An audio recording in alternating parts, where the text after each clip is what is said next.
Abra sua Bíblia, por favor, em Mateus, no capítulo 6. Nós vamos ler os versos 9 e 13. Início do 9 e a parte final do verso 13. Mateus 6, 9 e 13. Pai nosso que estás no céu, não nos deixes cair em tentação, mas livra-nos do mal. Não nos deixes cair em tentação, mas livra-nos do mal. Hoje eu quero pensar com vocês sobre o mal. Que mal é esse do qual nós pedimos a Deus que dele nos livre? Que é o mal? A primeira coisa a dizer sobre o mal é que o mal é sim uma realidade, o mal existe. Nós não devemos negar que ele exista, nós não temos como fingir que ele não existe. O mal existe e todos nós sentimos o mal, sofremos com as consequências do mal, causamos mal. Somos tanto vítimas do mal, algumas vezes, como agentes do mal, outras tantas vezes. Mas, por incrível que pareça, algumas pessoas, alguns místicos, querem pensar na existência do mal como uma ilusão. Cientistas, alguns até, conforme eu li, J.I. Packer argumentando, cientistas cristãos, assim como místicos hindus, pensam na existência do mal como sendo apenas uma ilusão da nossa cabeça. Outras pessoas consideram o mal como se fosse o bem ainda em evolução. Tudo isso para negar o mal. Não, o mal não existe. O que existe é o bem ainda não tão bem assim, é o bem em evolução. O bem mal compreendido. No entanto, todas essas tentativas para se justificar ou se abolir o mal não se sustentam. Na vida nós sentimos que o mal é real, e na Bíblia o mal é tão real quanto o bem, e a distinção que há entre o mal e o bem é gigantesca, é suprema. Então a primeira coisa a se dizer sobre o mal existe, o mal é uma realidade. Segundo, a segunda coisa a dizer sobre o mal é que o mal é uma realidade tantas vezes irracional, sem sentido. De fato, tantas vezes o mal não faz sentido algum. O mal é apenas definido como o bem que foi pervertido, o bem que foi deturpado. A terceira coisa a se dizer sobre o mal é que Deus está lidando com o mal. Deus não varreu o mal para debaixo do tapete. Infelizmente, muita gente não sabe, inclusive cristãos, lidar com a realidade do mal e não entenderam que Deus tem, inclusive, um propósito para o mal. Deus não criou o mal, Deus nunca desejou o mal, porque Ele é bem perfeito. Mas Deus, Ele está lidando com o mal. Deus não é impotente diante do mal. Deus tem todo o poder e sempre teve todo o poder para, inclusive, impedir que o mal acontecesse. Então, por exemplo, Brumadinho, a tragédia. Eu sei que vocês falaram disso aqui na EBD domingo. Brumadinho. De uma forma nós podemos dizer, Deus nunca quis aquilo, porque em essência, obviamente, que Deus não é um ser sarcástico. um ser que se alegra com o mal. Não, Deus não é assim. Por outro lado, não tem como dizer que Deus tinha todo o poder e tem todo o poder para ter impedido uma tragédia como aquela e tantas outras. Tem todo o poder, mas não usou de seu poder para impedir. Logo, nós também podemos dizer em alguma medida que Deus quis que assim fosse. Certo? Porque Ele é todo poderoso e Ele poderia simplesmente ter posto uma barreira ali e dizer não. Ele segura os limites do oceano, diz a Bíblia. Ele sustenta os limites dos rios. E Ele, portanto, sendo poderoso para dizer não, eu não quero que aconteça a tragédia. Mas ainda assim a tragédia acontece, o que a gente não pode deixar de concluir também é que, em alguma medida, Deus assim o quis. Eu digo isso porque a gente, na tentativa de resguardar o amor de Deus, a gente rouba Deus de sua soberania e poder.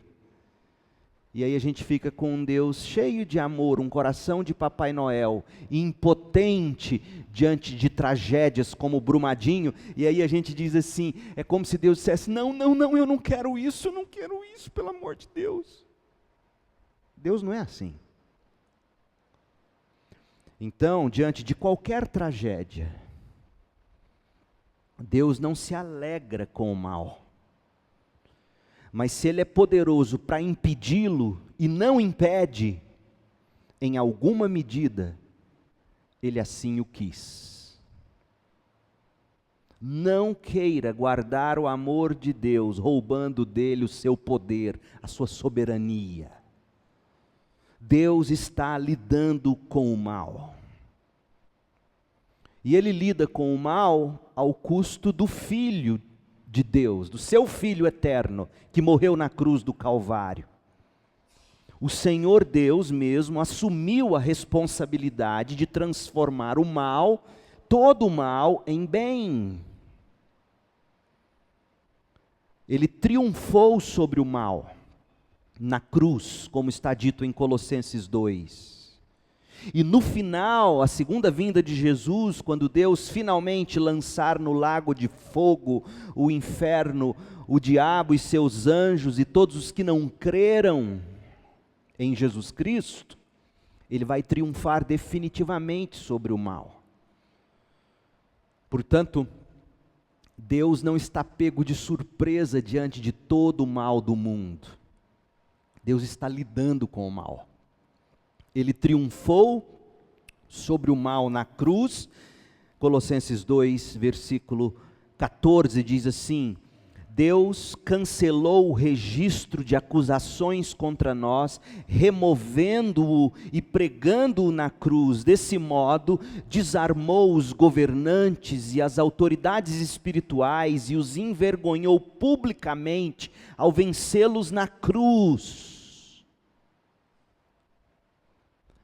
Então Jesus venceu o mal na cruz, e um dia, quando Ele voltar, pela segunda vez vier à terra, Ele acabará com o mal definitivamente.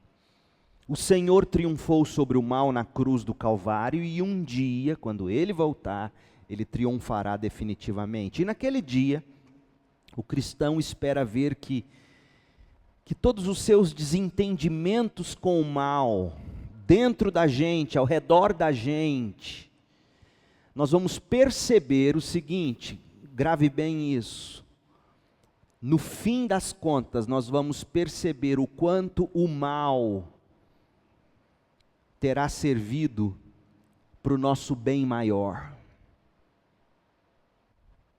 No final isso acontecerá. Outra coisa, nós vamos perceber no final de todas as coisas o quanto o mal, Deus mesmo usou o mal para que Deus fosse glorificado acima de tudo e acima de todos. de uma forma que, se ele não tivesse decretado ou permitido a existência do mal, ele não seria glorificado na plenitude que ele será no final dos tempos. Então, primeira coisa sobre o mal é uma realidade, não tem como negar. Segunda coisa sobre o mal, há coisas que aos nossos olhos parecem sem sentido, irracional ou até mesmo falta de amor da parte de Deus.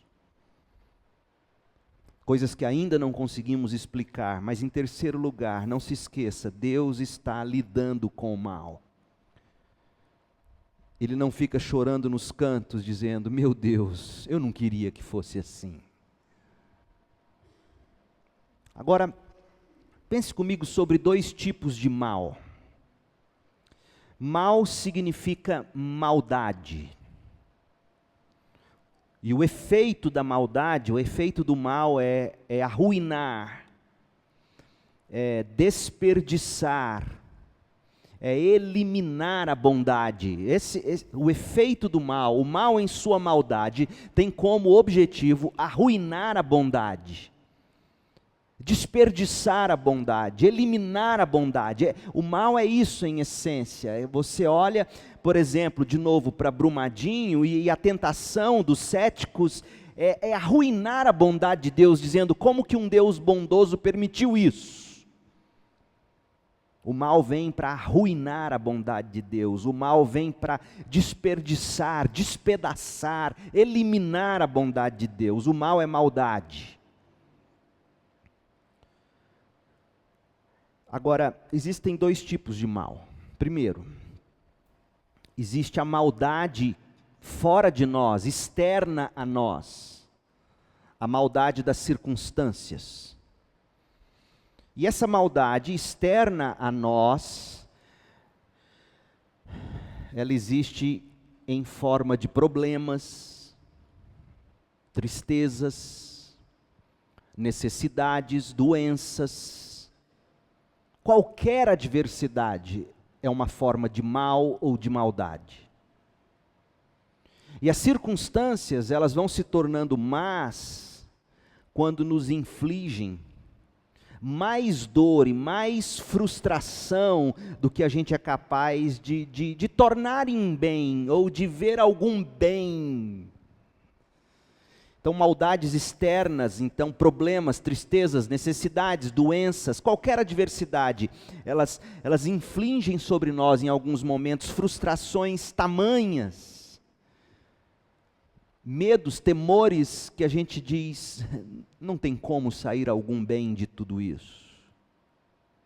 Só que a Bíblia, quando se trata de mal externo a nós, de maldade circunstancial, a Bíblia, na verdade, diz o seguinte: o mal não é de todo ruim assim.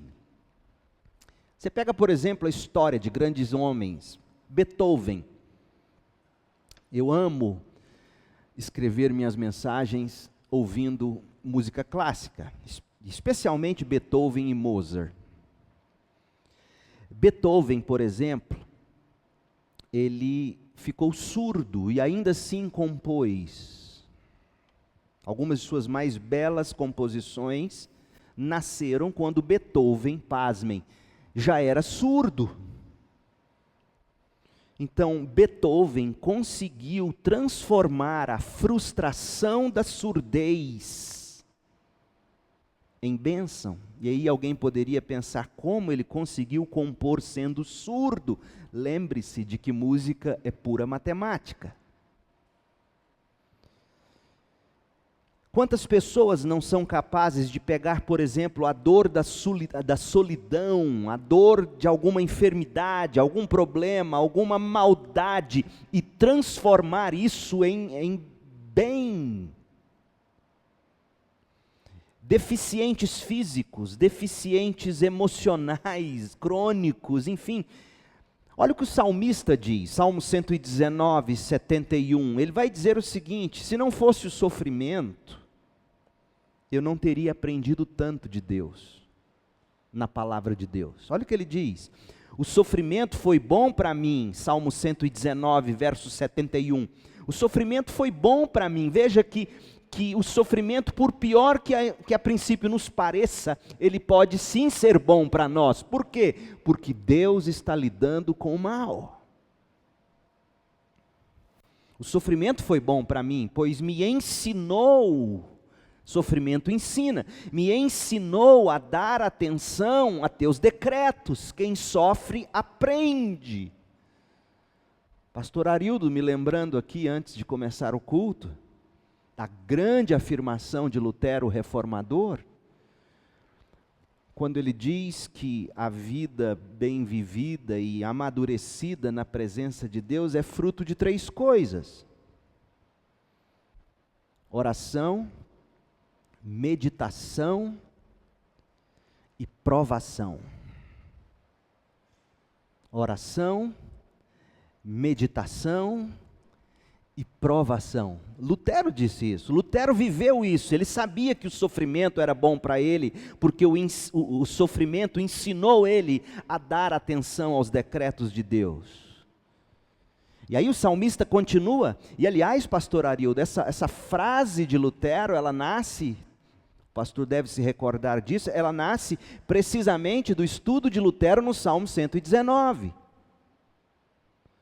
Quando ele chega em versos como esse que a gente acabou de ler, o sofrimento foi bom para mim, pois me ensinou a dar atenção aos teus decretos, ele diz, se não é a oração, a meditação na palavra, que produz fé, e se não é a oração, a provação e a meditação, a gente não amadurece, a gente não cresce. E aí o salmista diz, tua lei é mais valiosa para mim que milhares de peças de ouro e de prata. Como que o salmista aprendeu que a lei é mais valiosa do que ouro e prata? Como que ele aprendeu? Ele aprendeu isso por causa do sofrimento. Então, mesmo a maldade externa a nós, a maldade das circunstâncias, as adversidades, elas têm também um papel de se tornarem bem para nós, de nos ensinar. Então esse é o primeiro tipo de mal, o mal externo. Adversidades, tragédias, coisas que cometem contra nós. O segundo tipo de mal, ou de maldade, é a maldade de dentro de nós. A maldade da corrupção. Essa é a maldade dos homens maus, a maldade dos anjos caídos, a maldade que, de um ponto de vista, é falta de bem, e do outro, o bem que se torna em mal, o bem que se perverte. O diabo, por exemplo, um anjo que caiu. Adão e Eva, nossos pais, que pecaram, você e eu, que pervertemos e distorcemos o que é bom. É o mal inerente, é o mal que habita em nós. Como e por que o bem se corrompe? Veja só, essa é a grande pergunta que a gente fica com ela o tempo todo. Como é que o bem se corrompe? Filósofos, Agostinho, história da igreja, está repleta de meditações e reflexões e tratados teológicos gigantescos, tentando explicar de que forma o bem se corrompe, como ele se corrompe, por que ele se corrompe. Mas tudo se resume a 2 coisas. Primeiro, a Bíblia não se propõe a explicar como e por quê. Ela simplesmente diz, um dia, o diabo pecou, caiu, Adão e Eva pecaram. E Deus assim permitiu, ou quis que fosse, ou decretou. A primeira coisa então a se considerar é, como o bem se corrompe e por que o bem se corrompe, a Bíblia não se propõe a explicar. E segundo lugar, hoje nós somos incapazes de compreender plenamente como e por que o bem se corrompe. Primeiro, somos finitos, não conseguimos entender. Só Deus sabe. E segundo, a Bíblia não se propõe a responder isso. O que a Bíblia se propõe do início ao fim é dizer o seguinte: o mal existe, o bem se corrompeu, o pecado entrou no mundo. E a Bíblia nos ensina a lidar com o mal, de uma forma que glorifica a Deus e de uma forma que o mal se torna em bem para nós. Mas uma coisa todo homem honesto, toda mulher honesta terá que admitir: todo ser humano honesto terá que dizer, como Paulo disse em Romanos 7,19: quero fazer o bem, mas não o faço. Não quero fazer o que é errado, mas ainda assim o faço. Eu sei que o mal habita em mim e eu não consigo deixar de fazer o que é mal. Homens e mulheres honestos dirão: sim, Paulo, eu também. Então, os cristãos, eles não podem desconsiderar o mal ao redor deles. Não tem como a gente desconsiderar o mal dentro deles ou dentro de nós. E nós nem temos a liberdade de tentar. Porque o chamado que Deus faz a todos nós é enfrentar o mal, é suportar o mal com o bem. Romanos 12:21. Esse é o chamado. O mal está aí e o que cabe a nós é enfrentá-lo ou pagá-lo com bem. Mas isso pressupõe que o mal não nos supera. E é aqui que entra a oração de Jesus: livra-nos do mal. O que Jesus está dizendo é que é possível, apesar de o mal existir, apesar de o mal ser a tentativa de perversão do bem e de destruição, é possível a gente vencê-lo passo a passo na nossa vida. Se não fosse, o Senhor não nos teria ensinado a orar: livra-nos do mal.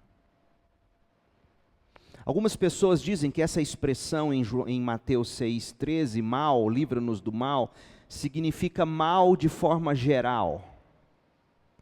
Outros dizem, e algumas versões, poucas, mas algumas versões, em vez de traduzir livra-nos do mal, traduzem livra-nos do maligno. Quando a gente diz livra-nos do mal, a gente está dizendo o seguinte: livra-nos de todo o mal do mundo, livra-nos do mal que habita em nós, livra-nos do mal dos outros homens, livra-nos do mal do Satanás, das hostes demoníacas. E quando alguém diz livra-nos do maligno, a gente está dizendo livra-nos do próprio Satanás, que busca a nossa ruína.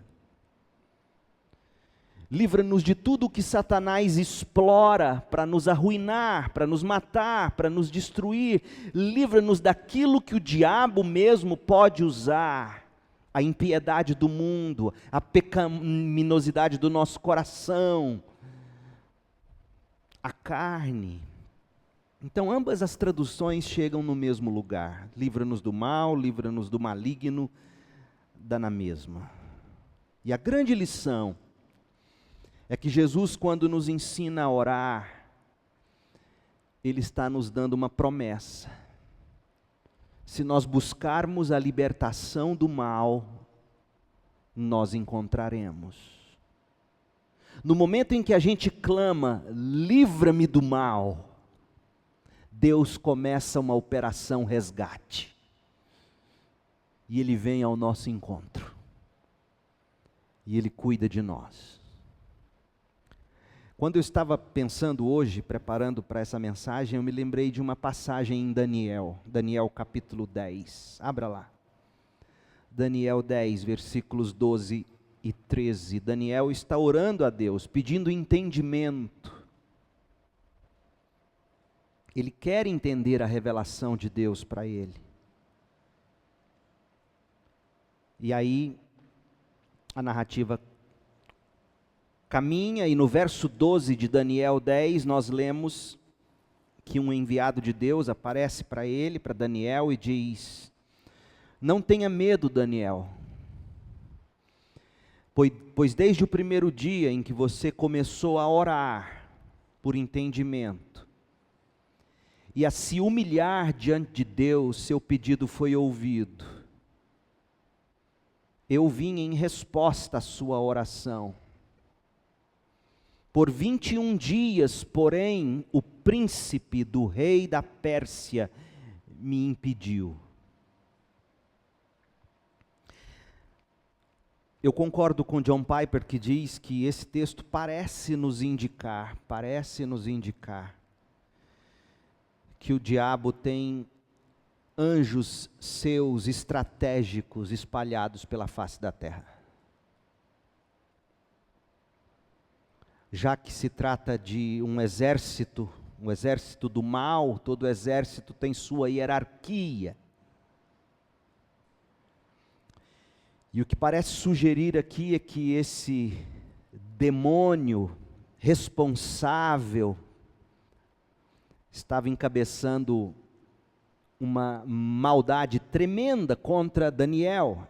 E no momento em que Daniel começou a orar, pedindo a Deus entendimento, o diabo entrou em ação através de seu enviado.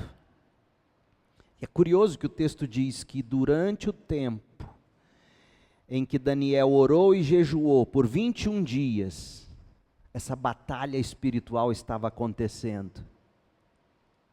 Até que Deus mandou reforço.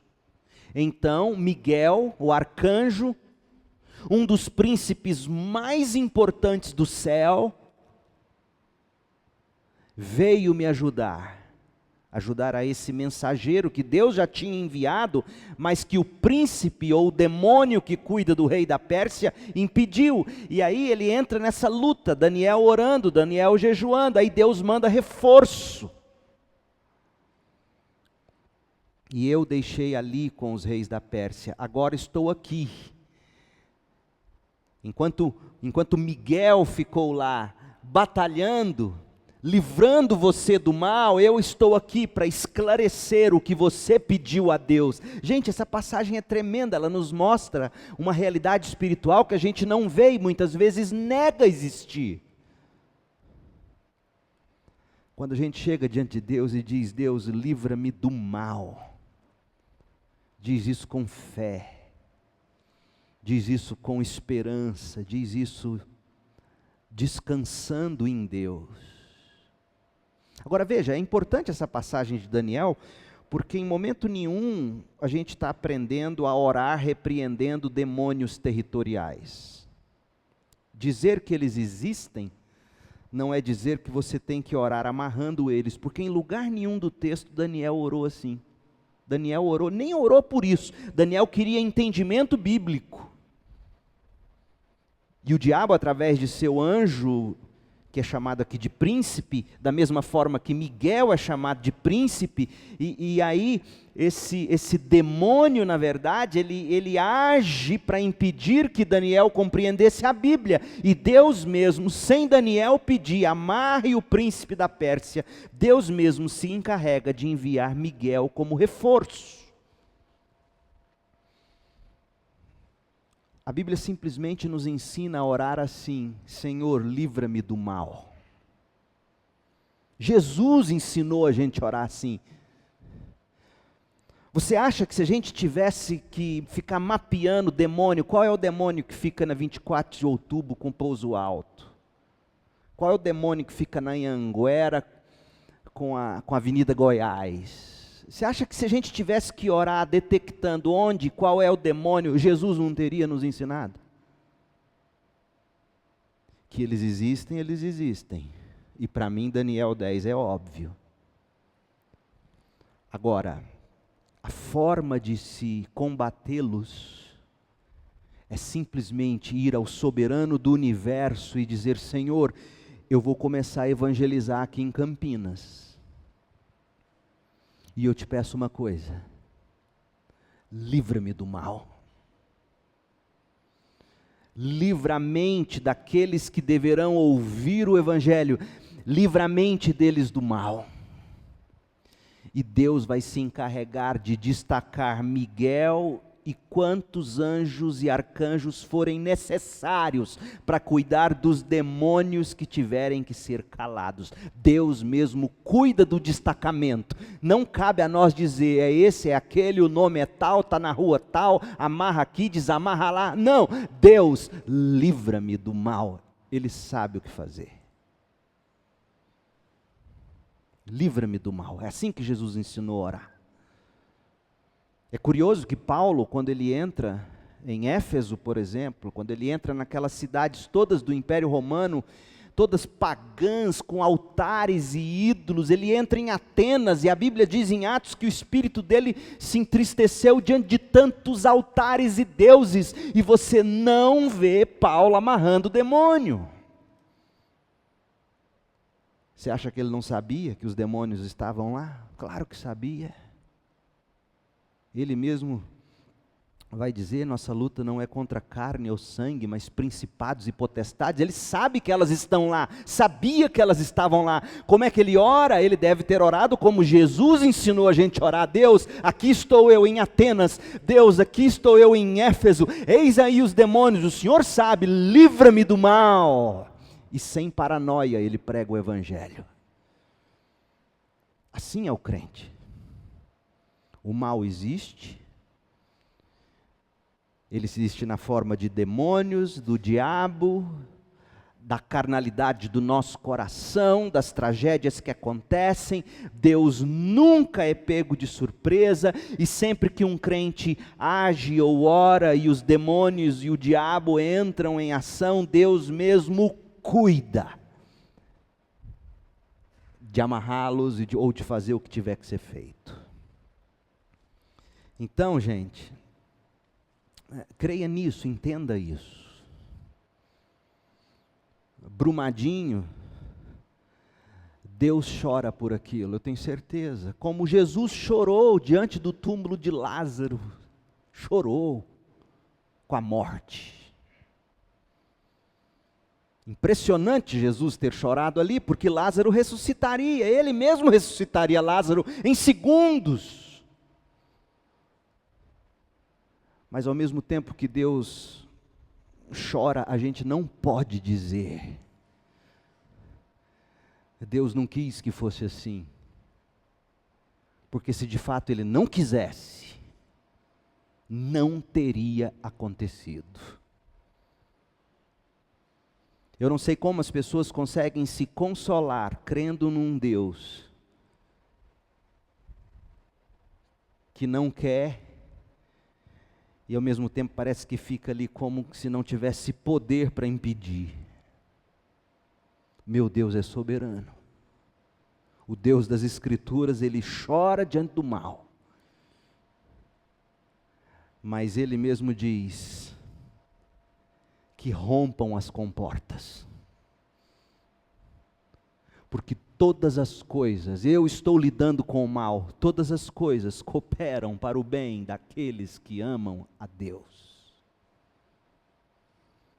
Quando chegarmos no dia em que veremos o Senhor face a face, como nós vamos entender, como nós vamos enxergar os desdobramentos das tragédias que a princípio para centenas e milhares de pessoas pareceu uma covardia de Deus, que é poderoso e não fez nada.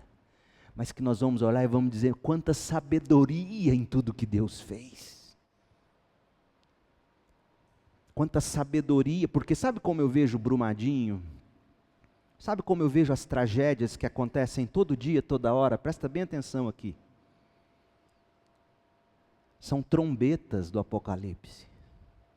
Quem tocam as trombetas? É o próprio Deus, não é o diabo que, as trombetas, os selos do Apocalipse, as taças da ira de Deus, quem derrama isso em Apocalipse é Deus. O que está acontecendo no mundo é Deus, gente. É Deus chacoalhando a terra, dizendo, acorde enquanto é tempo. Arrependam-se enquanto vocês têm fôlego de vida. Porque infelizmente, com dor no coração, com lágrimas que eu deveria ter para dizer o que eu estou dizendo, muitos dos que foram varridos pela lama tiveram sua chance. Muitos. Todos, na verdade. Porque Romanos 1 diz que não há um que seja indesculpável. Oh, meu povo, as coisas não são tão simples assim. Mas Deus é soberano, e quem ora dizendo, livra-me do mal? Tá bom, pastor, eu oro, mas a tragédia bateu na minha casa. E aí? Eu não vou saber te dizer por que Deus deixou a tragédia acontecer. Mas uma coisa eu sei te dizer. Você que orou a vida inteira dizendo, livra-me do mal, livra-me do mal, livra-me do mal, e andou com Deus, mas teve que dar de cara com a maldade. Esse Deus vai te sustentar até a última hora. E não vai deixar você perder sua fé. Se sua fé de fato está firmada em Jesus. O problema é que muita gente firma sua fé nas coisas que Jesus dá, e aí quando Jesus as toma, eles perdem a fé. Mas quem sabe em quem tem crido, quem coloca a fé em Cristo Jesus, vem a tempestade. Mas a fé, a vida, a casa está sobre a rocha. O mal vem, o mal assola, diz Jesus lá em Mateus 7. O mal vem e tenta varrer, mas você não cai. Você não cai. Você permanece crendo. Pai nosso que estás no céu, não nos deixes cair em tentação, mas livra-nos do mal. Oremos. Ó Deus, em nome de Jesus,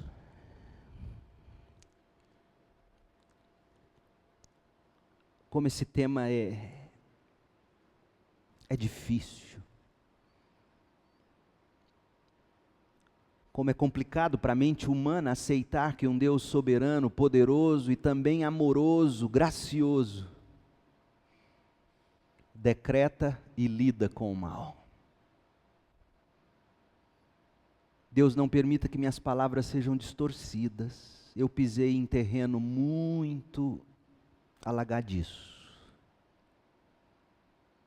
Não permita que o coração duro ouça o que não foi dito, ou acrescente o que jamais deve ser acrescentado.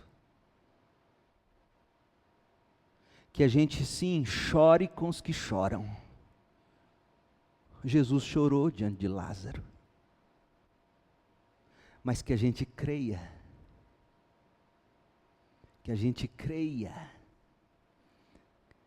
que nada disso pega o Senhor de surpresa. O Senhor mesmo quebra os selos, o Senhor mesmo desdobra os acontecimentos da história. O Senhor mesmo toca as trombetas, o Senhor mesmo anuncia que ainda há tempo de arrependimento. O Senhor mesmo derrama as taças da ira, o Senhor mesmo derrama as tragédias. Ó Deus, que a gente possa descansar na soberania do Senhor, sabendo que a Tua vontade, mesmo que não a entendamos, ela é boa, ela é agradável, ela é perfeita. Faça-nos provar da doçura da Tua boa vontade. Faça-nos provar do sentimento agradável da Tua vontade. Faça-nos crer na perfeição da Tua vontade. E diante de um mundo mau, tendo o mal em nós, ainda, de alguma forma, nos inclinando para longe do Senhor, ensina-nos a orar, livra-nos do mal. Nós oramos, Pai, em nome de Jesus. Amém. Continue orando.